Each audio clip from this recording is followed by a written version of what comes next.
comics, tells the story of Marshall, a middle-aged man whose romantic moves are a little bit out of practice. When he goes on a blind date with Natalie, a charming woman with some baggage of her own, he realizes that he still wants to know what love feels like in his troubled life.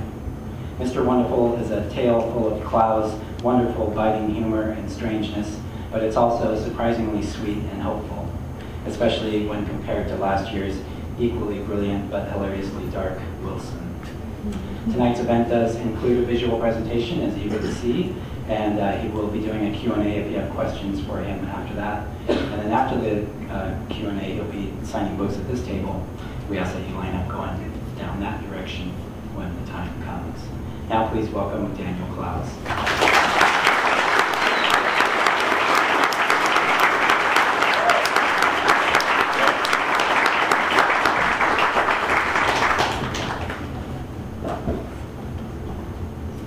So here's my little, whoops, what happened? Oh, is it back? What happened? I think he just timed out from sitting. Oh, try again. We did it before. I've done this now 11 times, and I haven't done one without a technical disaster, so that's, I'm doing this on purpose. It's a good record. We were going so well, too.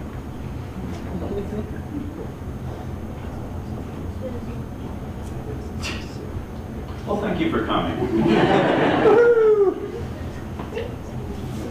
All right.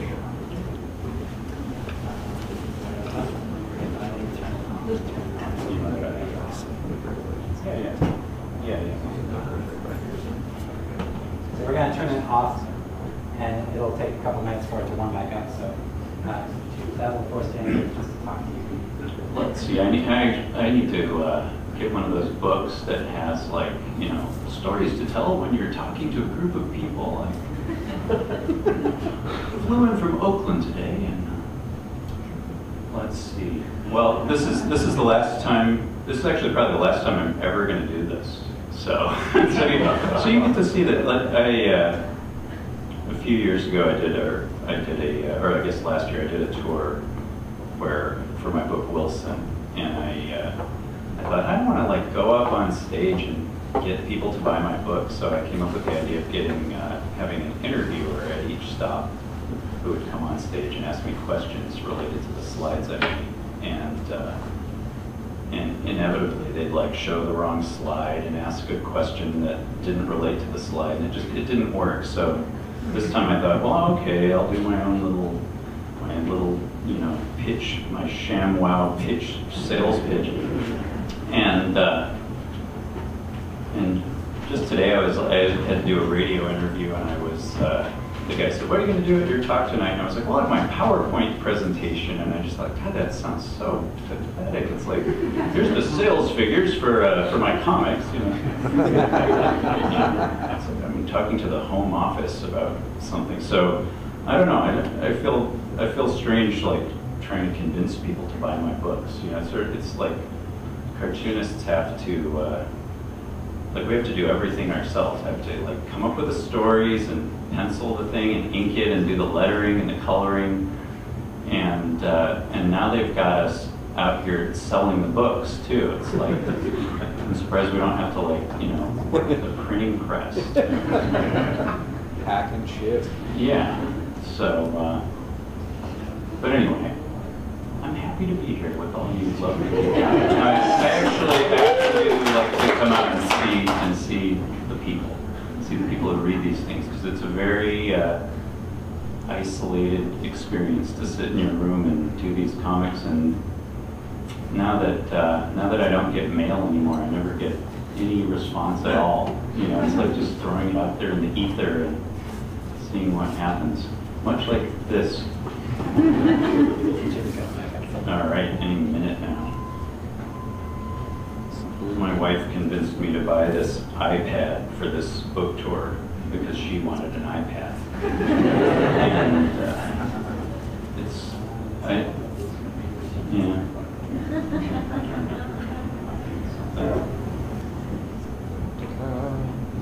exciting. There we are. All right. So, in order to acclimate you to my little world, I have But no, I did not. Just press the next slide. Is it this thing? Is it coming back? There it is, sort of, yes. Okay, I'm not going to touch this. All right. I always have trouble explaining my career to people. You know, it's like I used to do comic books, and all my stories originally appeared in these comic books. And you know, the stories in them get collected into book form, and then you know, then they come out as books. But it's very hard to like. This is one of my first comics from back in 1989, and at the time, like if I had a girlfriend or something, and her parents said like, "Oh, you do comics? Where can I get your comics?" I would have had to say, like, you know, like you have to take like 2 buses to like a really bad neighborhood, and then there'll be like a store where, you know, 45-year-old men like live in the back of the store, and you'll go in this store and it'll be all superhero comics, and it'll smell like greasy food. I mean, it'll be a really dispiriting place, and you'll go in the back and there'll be a box on the floor that says adult. And in that box there'll be like unicorn pornography and you know, stuff that I've happily erased from my memory banks. And in with them will be a copy of this. So if you want my comics, that's how you can get it. You know, that's, you know. So obviously I would just tell people like, well, I'm between jobs right now. You know, I wouldn't tell them what I was doing. But so it's hard to imagine what it was like back then. You know, it was a very different world. It was certainly a far cry from doing comics for the New York Times Magazine. And let's see if we can get it to the next slide. Hey. So I kept doing this for years, just doing these comics. This is where, you know, all my stories, Ghost World and all those stories first appeared. You know, these were coming out kind of regularly, and I would often find I had like 3 pages to fill right before the issue was due at the printer, and I would think, oh my gosh, what am I going to do? And I would come up with stories off the top of my head. This was one that I did in a couple days just to amuse like 3 friends I went to art school with, and those were inevitably the ones people remembered because they were, you know, like the most personal and the ones where I just didn't even try to reach an audience in any way. Kept going, you know, the books that appeared through my work. This is one. This is the one you will like the best if you're a certain kind of hate-filled sadomasochist. This one's a collection of short stories with a very uncommercial cover. Everybody thought it was like a horror comic, and they were sorely disappointed. This one had to do with being in that cardboard box in the back of that store. This was my revenge against that world. I'm not proud of it. It's a kind of a petty, vindictive book, but this one is this is like if I was like a 60s surf band, this would be like the song that's still played on oldies radio. I'm the guy who did that song, you know. This one was made into a movie. It says now a major motion picture down there. And I was going through my artwork trying to find a good image for the movie. And I came across this book I forgot I had that was when we were making the film, we hired an ad agency to try to come up with some poster ideas. I mean, I had nothing to do with this is the producers, but so they submitted this book of great poster ideas, and this was one of them. It says, "Life is for losers. Ghost World."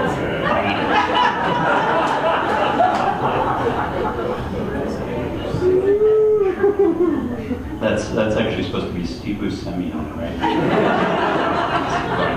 What am I doing? playing with these two high school girls. I think they actually thought he was a kid. You know, it's like three kids in high school. Life is for losers. What does that mean? Like, just kill yourself. I was sad they didn't go with this, actually. Anyway, back to comics. This was, I did this after Ghost World. Another one of these post-apocalyptic things. This one, every time I look at this one, it becomes abundantly clear that all I'm doing with my comics is creating a bunch of little friends for myself. I was recently in Switzerland, where I had an art show, and I did a bunch of interviews there. Every single interviewer started with a question: why are all your characters freaks, losers, or weirdos? I don't know. So here we are. You'll recall this from last year's slideshow. Yay! This is Wilson, and now he's yet another. He's sort of a flip side to the character in Mr. Wonderful, another angry 45-year-old man who lives in Oakland, 2 blocks from my house. He actually, if you know Oakland at all, he lives 2 blocks in the other direction from Mr. Wonderful. That is sadly actually true, and not just exaggerating. If you're over 60 years old, or if you are my parents, you know my work from this. These are the only works that my parents recognize.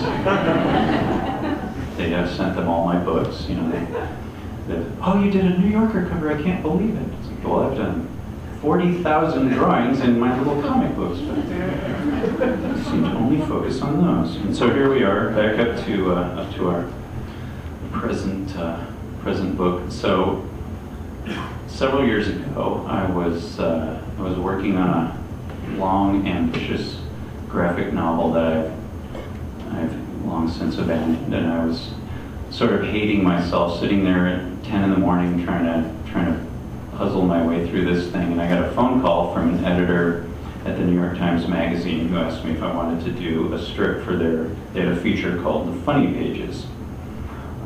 The Funny Pages was like an ill-conceived feature that ran in the New York Times Magazine for a couple of years.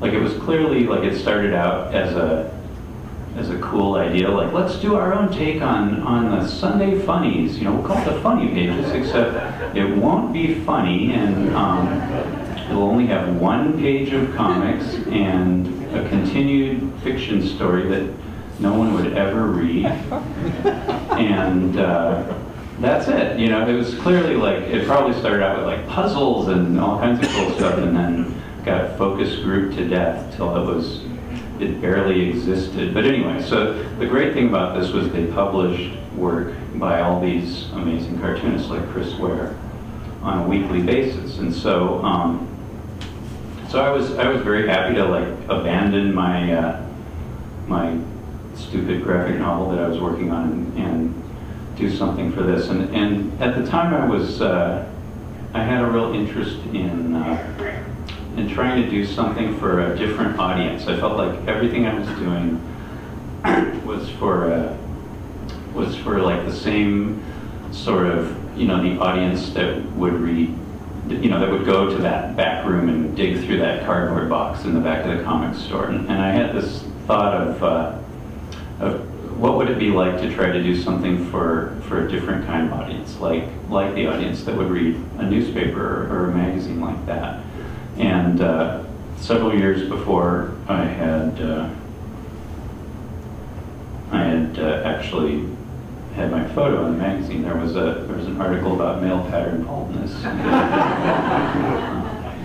hair club for men. And no, it was you know, it was yet another one of those. Can you believe it? Adults read comics. Grown men draw them. But this came out, it was on, as you can see, it was on the contents page of the magazine. And I knew it was coming out, so I walked over to the newsstand in the morning to get it. And on the way to the newsstand, I was actually stopped in the street by people saying, like, hey, I saw you in the magazine, you know, I saw you in the paper this morning. people, you know, in the coffee shop, hey, I saw you in the paper. And I thought, that's never, ever happened to me before. Like, I've never been recognized. Like, many years ago, I had a thing about me in Esquire magazine, and I thought, oh, that's great, that's a big deal. And I asked the editor, you know, did you ever get any response to that or anything? He's like, what, are you kidding? Nobody reads Esquire. Esquire's for dentists, you know, it's like in the dentist's office. So, but so I thought, you know, here's a chance to like reach a totally different audience, this kind of wide audience. And so, you know, I thought that was an exciting thing. Now, this editor who called me was very, she was being very careful. She said the words, I want you to consider the audience. And I remember thinking, what does that mean exactly? You know, consider the audience. I could tell she was like, I felt like she had Googled my work and thought I was going to do this. Like that was like one of the first Google images that came up, and I thought, that's what it is. She thinks I'm going to do, like, I've got this great idea about a man-child in his underpants. Readers are sure to love it, but you know, but I really thought about that. Consider the audience. What does she mean? And so I just like making a stupid joke off the top of my head. I was like, don't worry, I'm going to do like a Sandra Bullock romantic comedy. You know, it was like the last thing I would ever do. You know, like an Ashton Kutcher movie. And she laughed, haha, you know. Please don't do that. And, you know, we started talking about other ideas, but somewhere in the back of my mind I'm thinking, that's a romantic comedy. Like, why couldn't a romantic comedy actually be good? You know, why are they bad? Why, you know, there's a reason you know, there's something about it's not inherent to the genre that they have to be bad.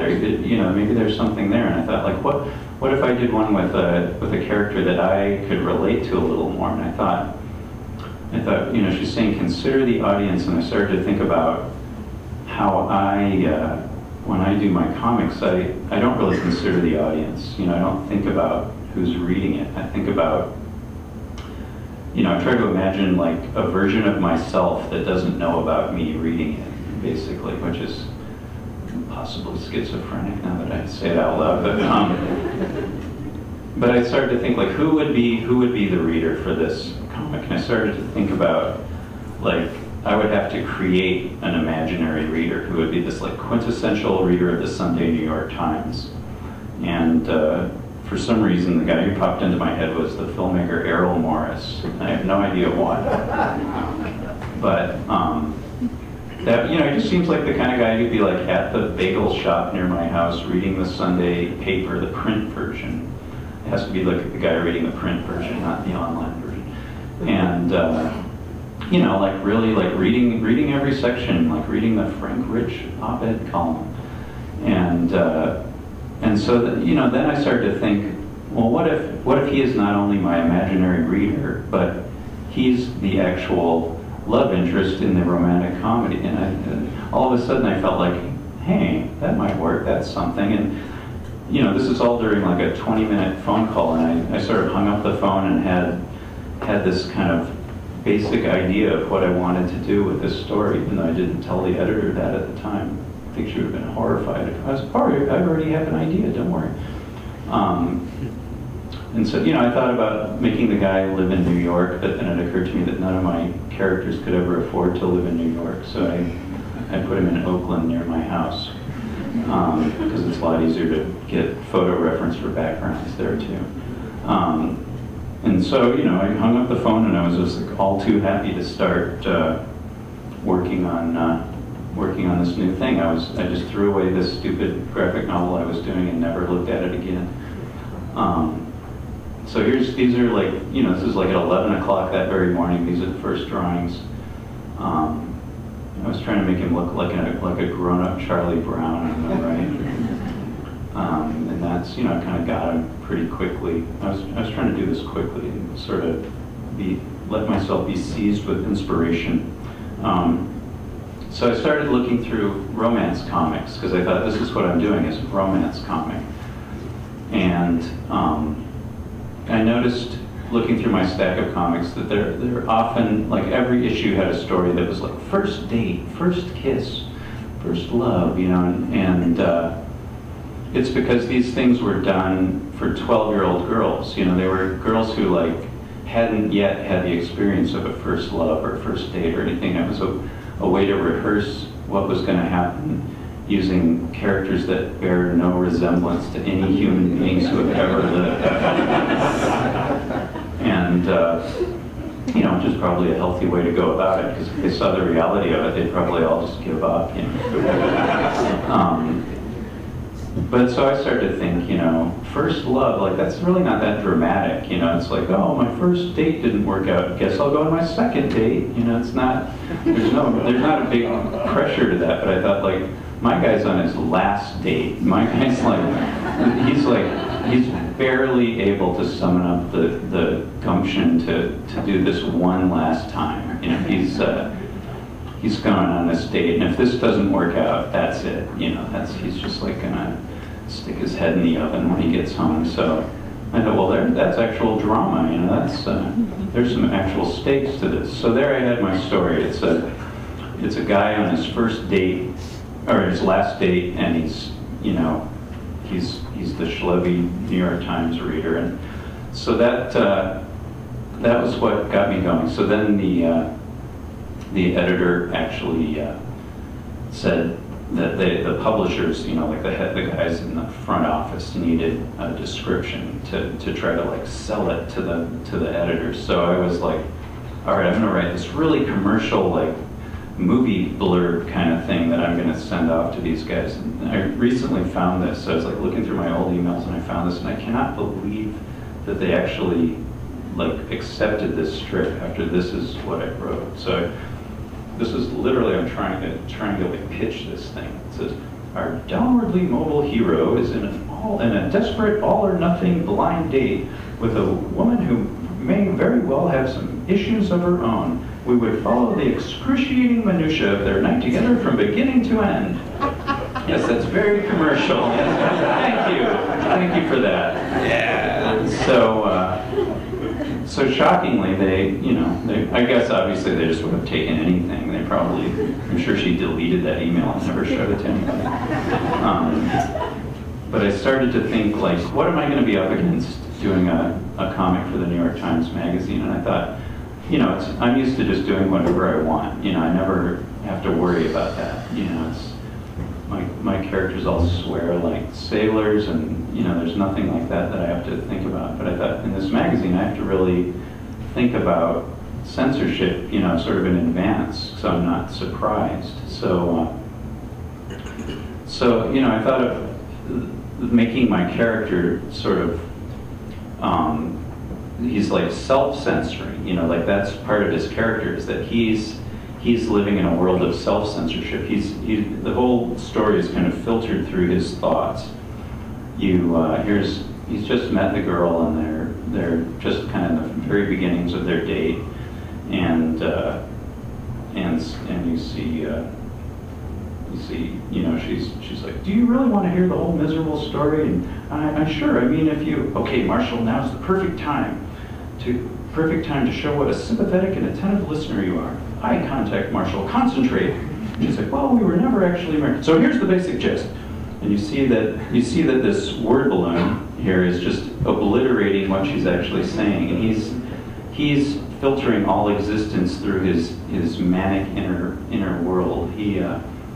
He's like many people I know who, as I'm talking, I'm realizing that their brains are kind of spinning out of control with their own crazy inner monologue that's you know, taking on a life of its own, and I wanted to capture that. So as the story progresses, he actually winds up where his inner thoughts are obliterating what he is actually saying. So he's not even listening to himself. So it's really very much about the kind of the correlation between, you know, how we experience the outside world and, you know, how that is filtered through our own crazy perception of it. And so that it turned out to be a good way to work. And as I was you know, going through the process, I found I got very little censorship, except at one point I got a call from the editor, and in the first couple strips I had the character use the word Jesus a few times. You know, Jesus, can you believe this? And the editor said, you know, it's so funny. We got a letter from a lady in Arkansas, and she was really upset that you used the word Jesus in vain, and she's canceling your subscription. And my thought was like, well, that's great. You know, you got to like put that on the letters page. That's, you know, we need a controversy. That's like the perfect way to get attention. And she's like, no, we're not going to do that. And you can't use the word Jesus anymore. And I was like, the lady gets to decide if I use Jesus? Like the one lady? Like, can I write a letter to like Paul Krugman and tell him to shave his beard off? And I'm gonna cancel my subscription if you don't do. So let's see. I can't believe that actually worked. So the one time that that I had to draw a line in the sand was I have this character who's sort of this impish creature who appears in Marshall's delusional fantasy to kind of act as the devil's advocate, and he, you know, appears out of nowhere saying, "Schmuck, what are you doing?" And you know, there's something very specific about using that word schmuck. You know, it's sort of, you kind of know what kind of character he is. He's sort of, you know, you get hear the kind of a Mel Brooks voice or something. It's a specific thing that there's no other word that will work there. So this was all ready to go to the printer. It was like, you know, the day it was due, everything's fine. It's gone through all the editors, and then I get a call kind of later in the day, and then the editor says, yeah, they don't want you to use the word schmuck in the magazine. I was like, what? I was like, I've seen schmuck on SpongeBob SquarePants. I'm like, no, it's a vulgar Yiddish term. You're not allowed to use that. Vulgar Yiddish term? He's like, come on. So I have this friend who's like a researcher, and I called him up and I was like, you got to help me. You got to find some precedent for why I can use this, because that's crazy. And literally while I'm on the phone with the guy, he's typing away, and he's like, here it is, New York Times Magazine, the very magazine I'm doing this for, an article by William Safire from a year before about the word schmuck and how it has none of the vulgar connotations that it once had. So I'm like, okay, I win. You know, this is it. You can't have a better precedent than that. So I send it to her triumphantly. See, we can use it. And she wrote back and said, it's different in a cartoon. So there we go. This is the kind of prejudice that I have to deal with on a daily basis. So in the actual strip, it just says, "What are you doing?" with a big blank space there. That was my way to protest. So as this was appearing in the paper, my somewhat delusional, perhaps, goal with it was to have people reading it every week, and so I tried to you know, make it build up with a series of kind of cliffhangers where you don't quite know what's going to happen next. And I was hoping to get people talking around the water cooler. What's going to happen to Marshall in the next episode? You know, I don't know. I had a feeling people would actually read this thing in weekly installments. Fool that I was. I actually can't read this, but I can start to read it. It's basically, the top part is Marshall's, the date hasn't shown up, and Marshall's having this like apocalyptic fantasy where like not only is his life going badly, but the whole world's going to turn into, you know, just a hideous inferno after global warming hits, and the planet will actually explode into smoky flames. And then he hears a voice, "Excuse me, are you Marshall? Huh? I'm so sorry, I went to the wrong place. I can't believe you're still here." So this is the last panel as it ran that week. I think it's the 4th week. And so you have this moment here where you see Marshall's expression, and he's looking up, and you can't tell, is she really beautiful? Is she really ugly? Is she, you know, a cyclops? Is she wearing a funny hat? We don't know. So it was the only time I've ever had that in my career, where I had that element of time where, you know, presumably my imagined audience is sitting out there going, I can't imagine what's going to happen. I don't know if I can wait 6 more days. And then, you know, a week later, bingo, there she is. You know, we finally get to see her. And as I was drawing this, I just imagined the relief of all Americans as they get but anyway, so I designed the whole, you know, continuity to have this series of little cliffhanger endings, and then you know, reveals in the next strip. But when I was putting this together in book form, I found it kind of jumped around a little bit, and I realized, you know, I didn't have, like, the only thing I could do would be to put in between each strip, please wait 1 week before reading next strip, you know? And I didn't think people would do that. So I devised this way of just sort of rethinking the entire book, and I wound up kind of re-editing it the way you would a movie. Several years ago, I had a friend. I was over at a friend's house, and he had a really crummy-looking VHS tape on his shelf that said Mulholland Drive. And I thought, oh, why do you have like this crappy VHS, you know, handmade tape of Mulholland Drive? And he's like, oh, it's not the movie, it's like the TV pilot that he made, which the David Lynch movie Mulholland Drive had actually been an hour-long TV pilot that was rejected, and then he turned it into the feature film.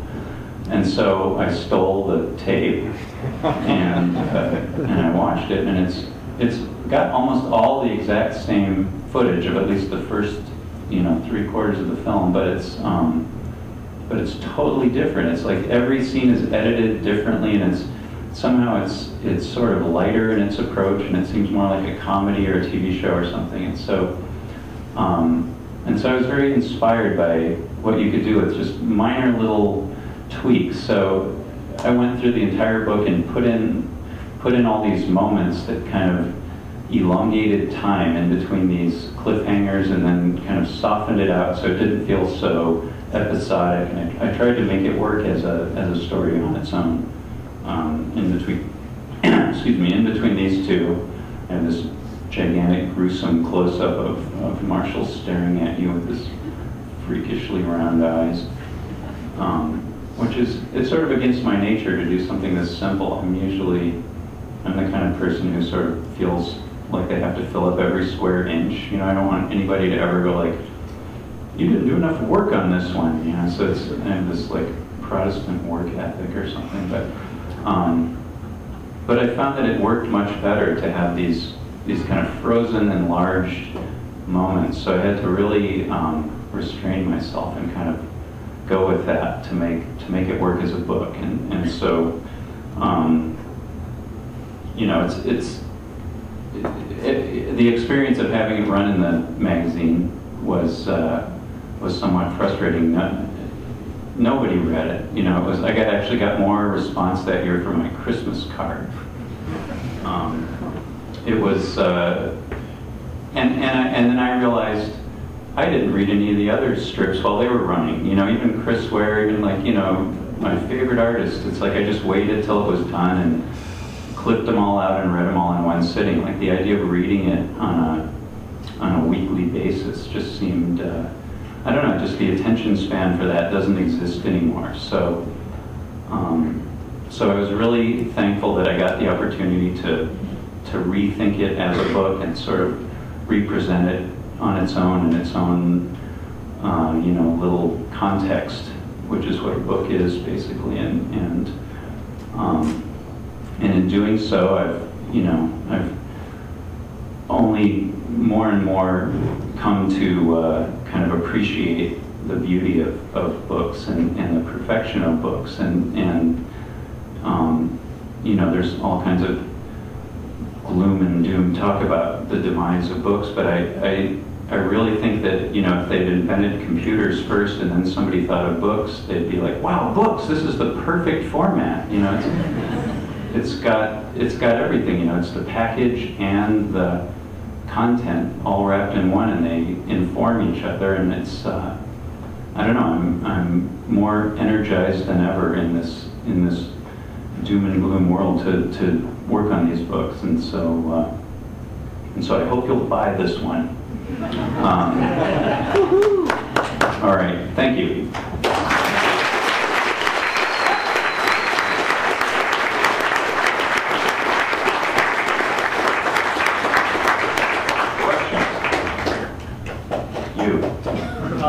Is there any possibility of Todd Solondz adapting one of your comics?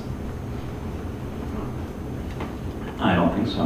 No, that would be great. I'd love it. But he seems that he writes his own stuff. I don't think he's ever done anybody else's story. Yes, sir.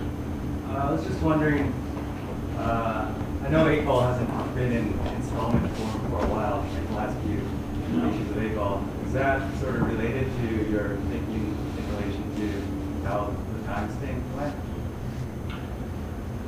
Repeat the question, Daniel. Could you repeat the question? Oh, I'm not sure.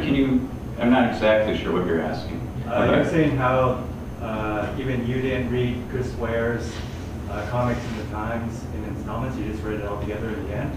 I was wondering if that sort of informed the shift. Oh, you know, he's asking if, I used to do this comic 8 Ball and I haven't done it in many years, and he's sort of asking if that is related to doing this strip in the New York Times and that feeling of working for a different audience. Is that what you're asking? No, I mean working in installments. Oh, working in installments. No, not, you know, I'd always wanted to try to do a weekly strip of some kind. You know, like I used to, back in the 80s, a lot of cartoonists used to do strips for the alternative weeklies, like Charles Burns did a strip, Big Baby, for a while, and Linda Berry, and I always thought that would be fun, but I didn't want to do it every week. I thought, like, if I could just do it for like a month, that would be fun, you know, and so this was kind of what that was. It's like I got to do it for this very limited time, and when I first started doing it, I was way ahead. Like when the first strip ran, I had 10 episodes done, and by the time the last one ran, I was like, I had not even finished the last one, like 2 days before it was due. I was like so behind. So I can't imagine actually like keeping up with a weekly schedule. I'm way too slow for that. But even in terms of like Ghost World was in, like it wasn't weekly, but it was in. It was in episodes. Yeah. Yeah. Do you think 8 Ball would ever go back to that kind of form? Or I don't think I can't see doing 8 Ball anymore. I just feel like you have to focus on the books nowadays. It's just a different world, and doing comics doesn't feel right to me anymore at all. It just feels like an affectation or something. I don't know. I stopped loving them at some point, I guess. It's like I did enough with them, and it's like, okay, I've done it, you know. I never did, you know, it's like, my goal always with every comic was to do a newsprint comic, like an old comic from my childhood, full color on crappy newsprint paper. And that was literally up to like the last day of turning it in. It was always going to be that. And then I chickened out, and it's like, that's going to look terrible. I got to do it on good paper.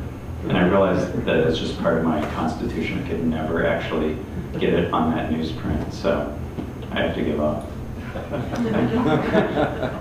Back there. What is your graphic novel about, and how much of it have you finished? When was the last time you worked on your graphic novel?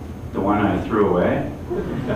It was, I don't know when I talk about it. And I'm never, it's just gone. It doesn't exist. It's dead to me. What was the topic? I don't need to tell you.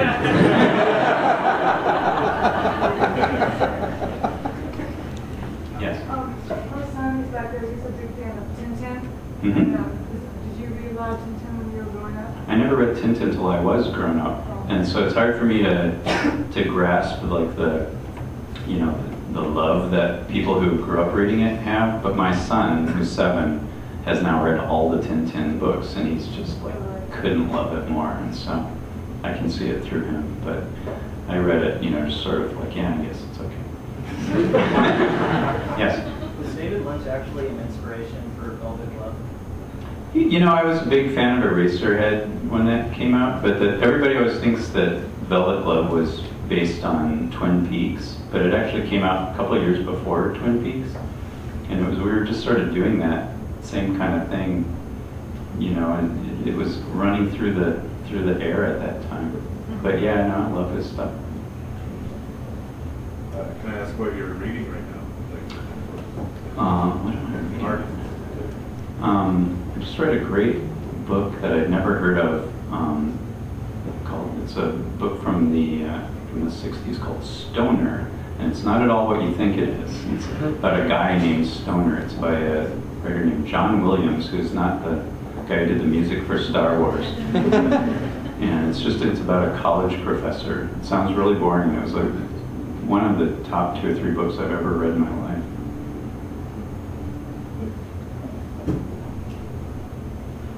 Come on, this side. Are there any smaller graphic artists that you appreciate for now? Or, What do you mean by smaller? Little? They call them little people now. Children? Or? Less mass-produced. I mean, I'm a sucker for all that stuff. Like anybody who actually makes a book or a zine or something, it's like I give it my full attention. You know, I used to. I've just been going through like my archives, which means I've been cleaning out my closet basically. And I was looking at the mail I used to get back in the pre-internet days, and I got. Every week, at least, I got 2 or 3, like 20-page letters from people. Like people had no other way to communicate, so they'd write to some neutral party like me and send me, you know, little magazines they'd done, comics they'd done, and just tell me every little thing about their life, and it was really interesting. And recently, I finally let these guys do a website for me, and I just said, like, I don't want to know like who's writing to it. I just don't have the time to deal with that. But I said, if there's anything really interesting, you know, let me know. I'd love to see it. And after like a month, I said, come on, there must be a couple interesting things. And my website guy said, every single email is just, look at my stuff and tell me what you think, and with a link. It's like, that's a far cry from the 25-page letter, you know. So especially nowadays, anybody who actually like makes something by hand, I will give it my full attention always. Yes. do people actually send you stuff anymore? Or Never. No, people can't be bothered. You don't think your publishers are blocking? They might be, yeah. They're too lazy to just burn it all. For some reason, I got on some list of like celebrities who will give your autograph or something. Like, why? So I get these random letters. They're always on a 3rd sheet of lined paper, like they want to save paper, and they're writing to like 500 celebrities, and so but it always says these vague things of like, your work has brought so much joy to people all over the world. It has, and I would be so happy to get an autographed picture of you, and it's like, what? Why would you want an autograph from somebody you don't even know? Yeah. Well, I will say some of those might be scams. There's been emails that. No, I'm sure it's a scam in some way, but for what? But I will say, I'm sure there's people here that have written you letters. I wrote you a letter in like 99 or something. 99? And you responded. I probably have. I probably still have it in my But I was surprised about your critique of the New York Times Magazine printing these indie comics people. I mean, I'm not criticizing, I'm just saying the way they went about it, Yeah. they obviously did not have the courage of their convictions. They didn't just say, like, these are great comics, let's do it. They tried to turn it into something else, and it's like they were somewhat ashamed of it in a way. And so I just felt like they could have made it work, and they didn't. It was dispiriting in that way. What would have made it work? I think if they had done full, like 4 or 5 page strips all at once and let somebody actually tell a story in one chunk that everybody would actually read. But nobody wants to, you know, get lost in the middle of a story and miss an episode, which is what happened, I think, back then. Wasn't there somebody at the Times though who had the idea originally, or who went to somebody like Art Spiegel and said, "Give me 10 people's names"? I mean, that's probably, because yeah.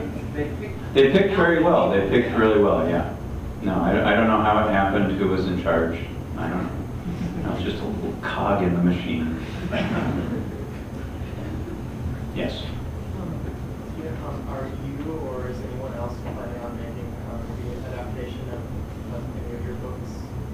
currently? I am currently trying to write a screenplay based on Wilson for the director Alexander Payne. So that's exciting. Trying to make the ultimate Oakland movie, which means nothing to anybody except to those of us who live in Oakland. Yes, sir. Would you agree that the highlight of your career was being on Prisoners of Gravity? I would agree, yes. Prisoners of Gravity was a, where was it, from Toronto or something? Yeah, it was this is the kind of thing we never imagined. You know, we used to, you'd go to conventions and somebody would say, oh, I want to videotape you for something, and you'd just let them do it. You think, no, you just think nobody would ever see this again. Who cares? It's on YouTube. Yeah, and now it's like everybody's seen it, and it's like, why didn't I comb my hair? I actually had hair. It's that long ago. Yeah. I've actually never watched it. I've seen like the first 2 seconds of it, and then I can't watch it. I can't watch it. Behind you. If I were still inclined to write you a letter, would I still be able to? If you were to dig up one of my old comics, there's an address in there in Berkeley, and I still pay the poor hippie who runs my mailbox $100 a year to get like, you know, circulars and flyers. So yeah, I go there once a year to check. Yes. I was just wondering, you have so many characters and so many of them just have this inner turmoil, but on the outside and the way they act, they're all so different. Where do you constantly find inspiration for these characters? Well, you know, they're all written from within. You know, that's the only way I know how to write, is to try to imagine a character who's an other of some kind, somebody that I can't necessarily relate to at first glance, and then try to find my way sort of into that character and write it, imagining if I were him. And that's why a lot of the stories, the characters tend to start out where it seems like I'm disdainful of them or kind of, you know, casting aspersions, and then by the end of the story I'm won around by them, because that seems to be a good way to work. Yes. Do you plan on working with Terry Zweigoff again? Terry doesn't like to work, so that's a big hurdle. I love the guy dearly, but he's not a workaholic, let's say that. He's happy to just like collect records and complain. Yeah, what else is there?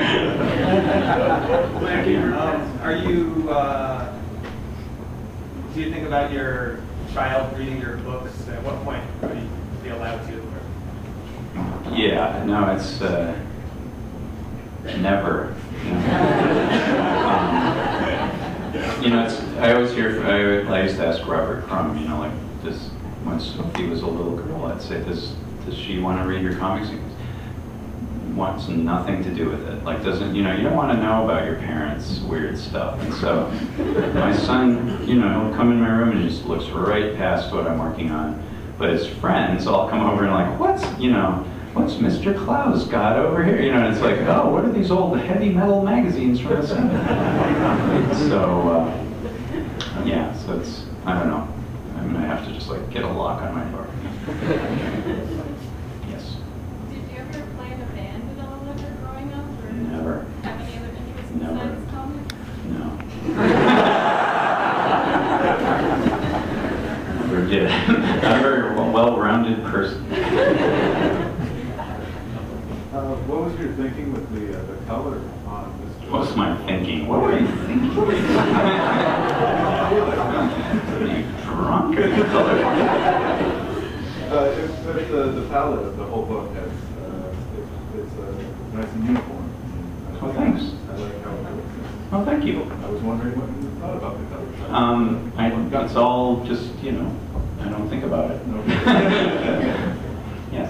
Do you listen to music when you're working, and if so, what kind of music? I never do, no. Years ago I used to think, like I was working so slow, I used to think I should get a metronome instead of like that would be the way to work. But no, I find music really distracting when I work. I mean, I can listen to stuff when I'm cutting out the paper or something like that, but But really, the whole time I'm thinking about like the rhythm of how the story works and kind of living in the world of the story, and music takes you out of that. It has its own rhythm, you know. So I listen to people, I live on a busy street, so I listen to people screaming at each other.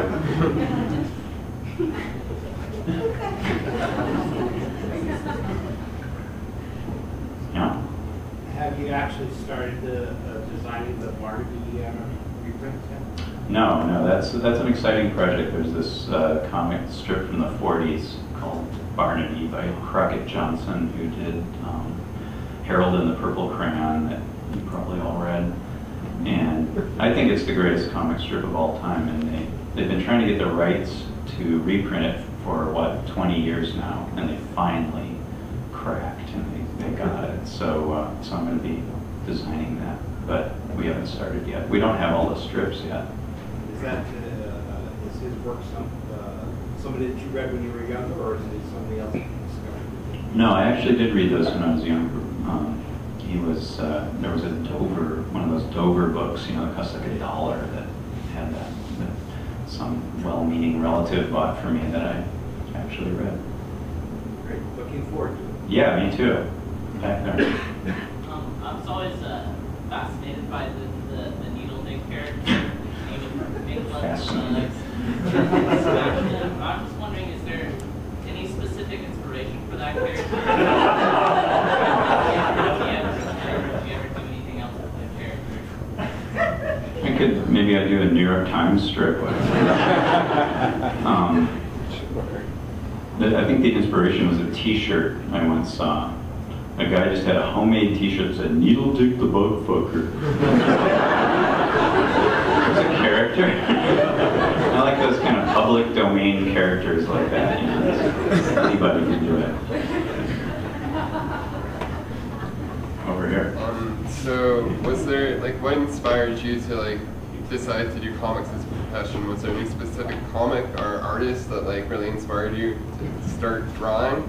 I decided to do it before I could figure out the different comics. You know, I was doing it before I could read. My first comics, I couldn't actually write, so I would draw the word balloons and just write little lines in the word balloons. I don't know if I didn't get that they were letters or it just was approximating speech or something. But no, I wanted to be able to draw those kind of perfect drawings that they would have in old Superman comics when I was a kid.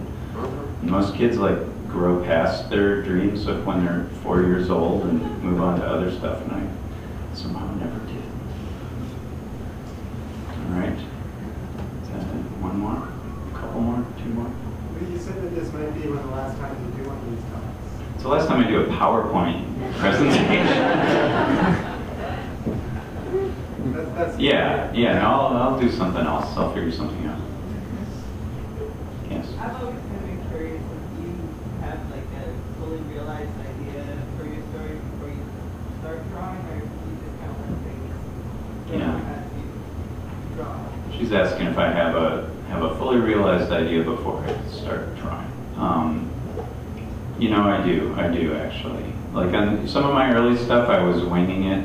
I would just have one episode ahead or something like that. But I always have to kind of live in the world and imagine what the world is like and know the characters before I start. I can't just start in and not know who they are, because I wind up having to redo the whole thing once I find out who they are. All right. One more? All right.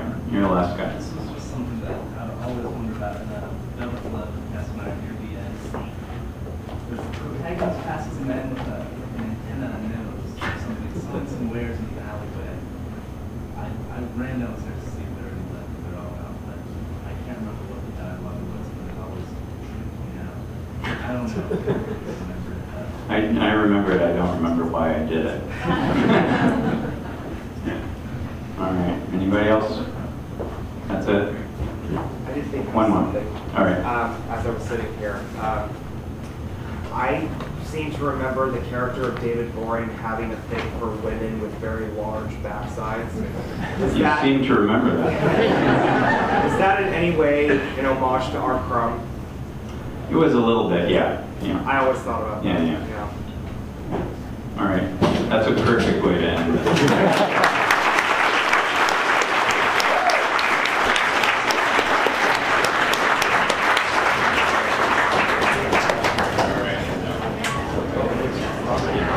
There are some books on a cart back there if you're looking for it. If you're here signing books and comics, you will not be signing your sketch.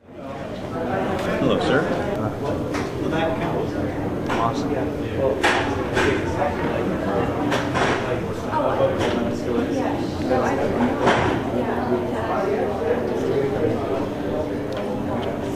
All right, sir.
Thank you so much. Thank you. I really, really appreciate it. Oh, thanks, man. Take care. Have a nice All day. right, we'll see you.